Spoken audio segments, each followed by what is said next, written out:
Hey everyone, welcome to the show. So, there's a ton of updates to share about investigations into Trump and his allies. So, first, the House Ways and Means Committee, you might have heard, they released 6 years of Donald Trump's taxes.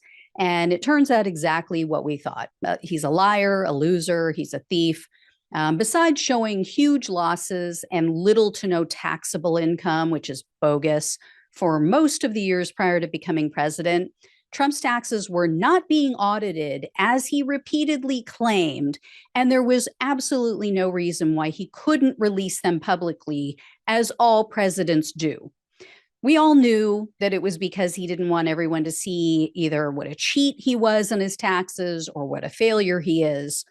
In addition, we now know that the IRS, while under Trump's control, didn't audit his taxes as they're required to do for presidents. In fact, the first and only audit that they started, that they initiated, was done on the same day that the House Ways and Means Committee chairman requested copies of his tax returns. That was in 2019, and they never even finished that audit. The committee's report also revealed that since 2014, Trump has written off a total of $2.2 million in property taxes on his Silver Springs property. This is even though there's a $10,000 annual maximum on property tax deductions. So they're going to be looking into that. In regard to the January 6th Select Committee investigation, their report details a November 2020 meeting between two Republican lawmakers from Michigan. They had this meeting with Trump and Rudy Giuliani. And the lawmakers are former House Speaker Lee Chatfield and then soon to be ex-Senate Majority Leader Mike Shirkey.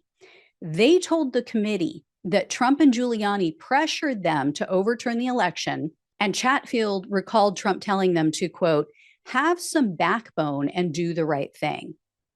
And after Chatfield and Shirkey issued a joint statement at that time saying that they saw no evidence of widespread fraud in the election, Trump then tweeted out Shirkey's personal cell phone number, which you guys might remember, and it resulted in Shirkey receiving 4,000 text messages.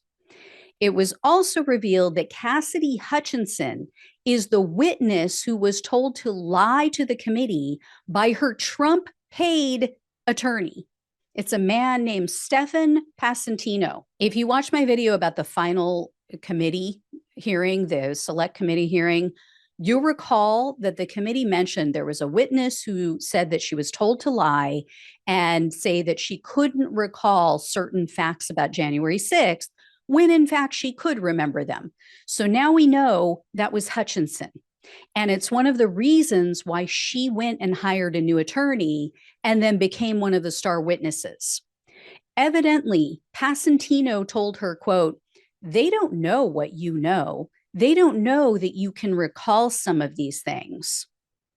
So Passantino is in serious trouble. And it appears that his employer has kicked him to the curb because news reports say that since this news was made public, Passantino now has taken a, quote, leave of absence from his law firm. All of his information, though, has been completely scrubbed from the firm's website. So I think it's more of a break, long-term break with the firm than just a vacation, short leave of absence. And this guy was the so-called top ethics lawyer during Trump's administration. Think about that. It's all starting to make perfect sense now, right? In addition to all of this, the Select Committee report noted that on January 6th, the Capitol Police confiscated hundreds of weapons from just the 28,000 people who actually walked through the magnetometers to watch Trump's speech. From just those people, they collected 242 cans of pepper spray, 269 knives or blades, 18 brass knuckles, 18 tasers, 30 batons or blunt instruments, and then 17 other various items that could be used as weapons, things like scissors or needles, screwdrivers. And remember, there were thousands of people who chose not to enter that area. They didn't want to go through the magnetometers because they didn't want to have their weapons taken away. And we know from police audio from that day that there were tons of guns that they were seeing people with.